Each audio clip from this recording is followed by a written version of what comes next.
Our gospel reading is taken from the book of Luke. When some were speaking about the temple, how it was adorned with beautiful stones and gifts dedicated to God, Jesus said, "As for these things that you see, the days will come when not one stone will be left upon another. All will be thrown down." They asked him, "Teacher, when will this be, and what will be the sign that this is about to take place?" And he said, "Beware that you are not led astray. For many will come in my name and say, 'I am he,' and the time is near. Do not go after them. When you hear of wars and insurrections, do not be terrified. For these things must take place first, but the end will not follow immediately." And he said to them, "Nation will rise against nation, and kingdom against kingdom. There will be great earthquakes, and in various places famines and plagues. And there will be dreadful portents and great signs from heaven. But before all this occurs, they will arrest you and persecute you. They will hand you over to synagogues and prisons, and you will be brought before kings and governors because of my name. This will give you an opportunity to testify. So make up your minds not to prepare your defense in advance." I love that sentence. So make up your minds not to prepare your defense in advance. For I will give you words and wisdom that none of your opponents will be able to withstand or contradict. You will be betrayed even by parents and brothers, by relatives and friends, and they will put some of you to death. You will be hated by all because of my name, but not a hair of your head will perish. By your endurance, you will gain your souls. The word of God for the people of God. Please be seated. Well, grace and peace to the disciples of Jesus. I know they're corny, but I enjoy good news, bad news jokes. We laugh at them because of the element of surprise, but also because we can relate to the scenarios in them. The young man phones up his dad at work for a chat. Dad says, "I'm sorry, son, but I'm up to my neck in work today." Son says, "But I've got some good news and some bad news for you, Dad." Dad says, "Okay, but since I'm so busy, just give me the good news." Son says, "Well, the airbags work." In our Bible passage today, Jesus had to deliver some terrible news to his disciples. Jesus told them the bad news first, but then he told them the good news, that God had already planned to help them persevere when events in the future became painful and chaotic. Jesus and his disciples are standing in the temple courts, and his disciples couldn't help but remark on the beauty of this place. What did the disciples see when they looked upon the temple? The temple courts sat on 36 acres of land. The giant stones that made up the temple were dazzling, blinding white marble. And over some of the stones were gold plating and reflecting the sunlight. From a distance, the whole complex must have looked like a glowing jewel. Up close, it probably seemed like the most impressive building in the Roman Empire. And Jesus had the sad task of telling his disciples that this magnificent Jewish life and faith was destined for destruction. This would be an event that would be more traumatic than the destruction of Notre Dame Cathedral last spring. For the temple was the center of the Jewish faith. And not only that, Jesus said his followers would also experience persecution and violence because of their commitment to him. Life as they knew it was going to fall apart. In verse 6, Jesus says, "As for what you see here," those are powerful words. It is so easy to put our faith, to anchor our hope in things that we can touch and see in this world. It is so easy to be impressed by appearances, by possessions, by symbols of security, even though some of these symbols are superficial and in some cases not even real. For example, I was stunned to learn recently just how large the market is for counterfeit copies of brand name goods. Do you know what I'm talking about? I mean, counterfeit purses, counterfeit watches, counterfeit shoes, etc. Experts tell us that the combined value of counterfeit goods purchased worldwide is about $462 billion per year. Here's what's stunning. Experts predict that the market of counterfeit goods will reach $2.3 trillion by the year 2022. I mean, we're talking about real money here. The most counterfeit goods in the world are shoes and clothes like Nike and Levi's, handbags and watches by brands like Rolex and Coach. And this is the one that's really scary. Medications like Tamiflu, Lipitor, and Viagra. Jesus knew that it is fear that motivates us to put our trust in things we can touch, things we can see, things we can own. It is fear that motivates us to put our trust in worldly power and physical possessions. We find security and significance in our homes, in our church buildings, our appearance, and our possessions. And worry leads us into chasing after any false prophet or guru who promises us security and significance. Every year, hundreds of runners from all over the world come to run the Boston Marathon. You know, the 26.2-mile test of endurance and strength. Blue lines are painted on the pavement throughout the course, so the runners won't get lost and they know where all the turns are. One year on the night before, a prankster painted some other blue lines.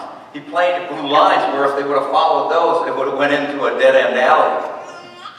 Fortunately, the deception was discovered just before the race began, and the event was run on schedule.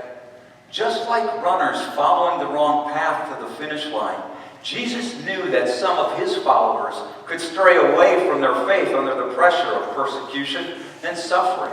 Because fear and worry lead us to an increased desire to control our own lives. And an increased desire to control our lives, in turn, causes us to focus inwardly and become even more fearful and anxious. Have you ever done that with your own life? When things are getting bad, instead of turning to God, we turn inward and think we've got the answers. And what usually happens? Things get worse. The solution to fear is to trust God's plan no matter what the future holds. And I know how difficult that can be. Jesus said it beautifully in verse 14. But make up your mind not to worry beforehand how you will defend yourselves. That's an interesting concept. Again, very difficult to do. But to know that when someone attacks you, you're not gonna take that personal. You're not gonna retaliate. You're not gonna respond. You're gonna turn that over to God. But what's our immediate response? Usually our impulse is to respond immediately, right? Nail them back. Wrong response.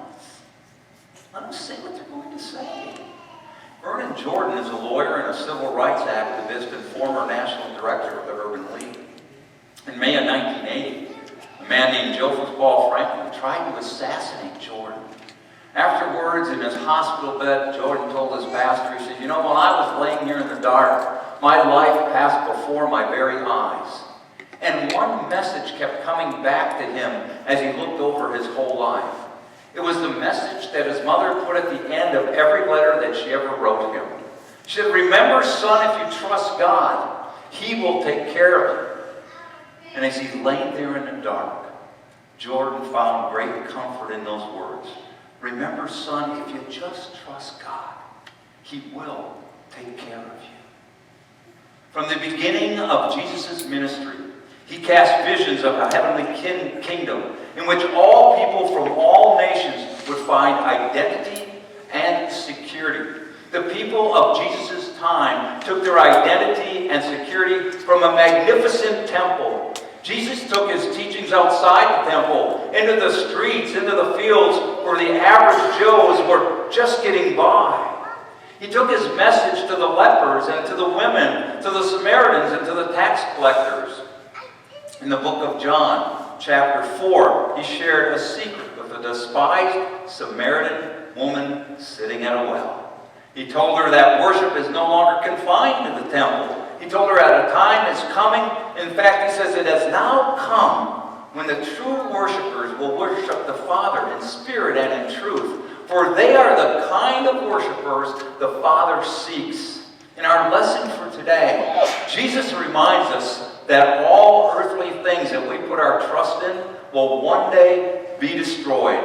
because the kingdom of God is not something we can touch or see. It is the Spirit of God working in human hearts to bring about holiness and justice, righteousness and peace until the day that Jesus comes again. And before the Spirit of God can come alive in your heart, you have to die to yourself. Again, very hard to do, but it's necessary. Hudson Taylor was a British missionary to China and founder of one of the most effective missionary organizations in the world. On the matter of fear and worry and of the future, he once said, "Let us give up our work, our plans, ourselves, our lives, our loved ones, our influence, our all, right into God's hands. And then when we have given it all over to Him, there will be nothing left for us in the world to worry about." Give it all over to God. And then there's nothing left for us to worry about. We are deceived if we put our trust in earthly kingdoms and temples built by human hands. So these things have to be destroyed in order for the kingdom of God to come. Jesus told His disciples that the majestic temple would be torn down. Their fellow Jews, their loved ones, all those people that trusted them would turn against them and persecute them for their faith in Him. Every earthly kingdom, every tangible thing in which they put their trust had to be torn away in order for them to know that the kingdom of God is the only sure foundation for their life. For it is the only foundation that is eternal and that will never fail you. That's the truth. When we are surrounded by hard times and persecution, when all the tangibles in our lives are falling apart, and we've all been there at one time or another in our lives, how can we keep from giving into fear and running down those dead ends? Jesus says to see your suffering as an opportunity to witness to God's truth. When you're down and out, He says, see that as an opportunity to witness to God. Jesus says to see your suffering as an opportunity. How would it change your life if you looked at every setback? Think about this. How would it change your life if you looked at every setback, every failure, every loss or heartbreak as an opportunity to witness God's goodness and faithfulness? When you're down and out, how often are you thinking, man, God, you're a great God? But God's telling us that's exactly what we should be saying. I don't know if I'm there yet.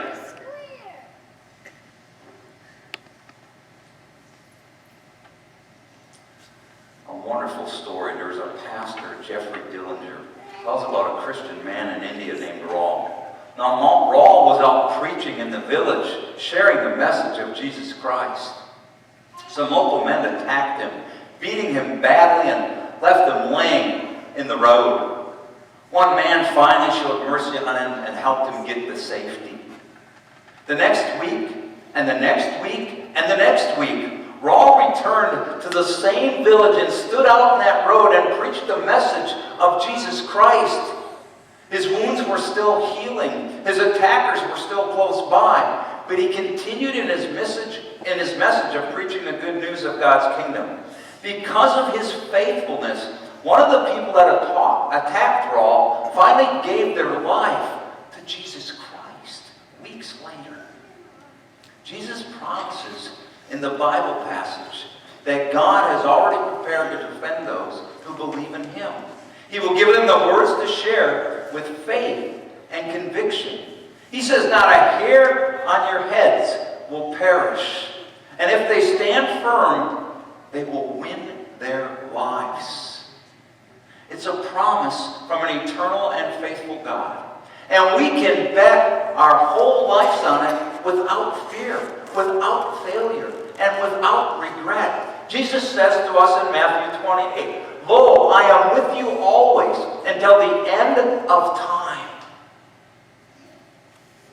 You know, it's amazing, and I have these privileges, and I'm sure she wouldn't mind me sharing, but when I was with Norma, you talk about faith.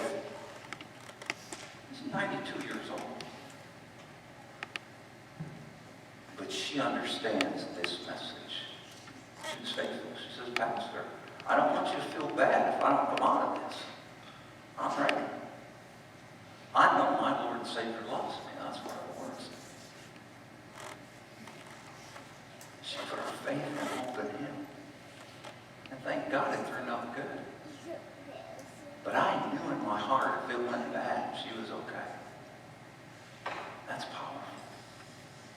Laying in bed, knowing you're going under this huge surgery, 92 years old, smoked some in your life, not quite sure how the heart's going. But I'm ready. If Jesus so takes me, I'm okay with that. It's powerful. Are you ready? I'm not sure if I am. I thought about it. Could I be laying there? Maybe at 92, but I don't know today if I was laying there and I thought, man, this could be it. That I'd be saying to God, hey, I'm ready to come home. Because in my heart, I don't feel like I'm ready to come home yet. I think I got some life to still live. That was powerful. It was beautiful. I'll tell you another little cute story. I know you guys are probably thinking, I wish you'd just finish the sermon and go on. And it really has nothing to do with my sermon, but it's cute. So you guys know how I am. I mean, I'm not a big huggy guy. I don't put my arms around a lot of people because I don't want to offend anybody. It's not that I don't love you, because I do. But I'm bending over, and Norma's hard of hearing. And I was on this side of the bed, and her good ear's over there, so I'm bending way over so she can hear me, right? Because there were other people on the other side of the bed. And before I left her that night, the next morning was the operation. And I don't kiss people. I just don't, because I don't want to offend anybody. She goes, Pastor, I'm going to give you a kiss. She kissed me right on the lips. And it was fine. But in 20 years, I've never kissed anyone from our parish. I never have. Little stinker got me.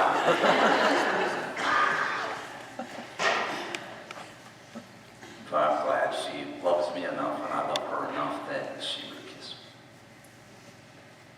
Jesus promises in this Bible passage that God has already prepared to defend us who believe in Him. He will give them the words to share their faith with conviction.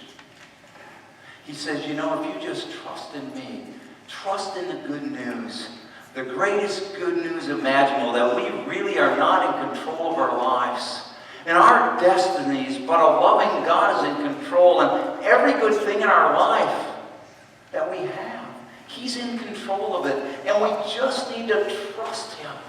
When things are bad and when things are good, we need to put our faith and trust in Him. And He promises us that not a hair on our head will perish.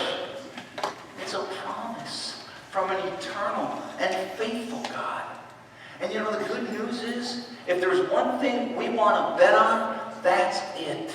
You and I can bet our whole lives without fear, without failure, without regret, that as long as we put our faith in Jesus Christ, not a hair on our head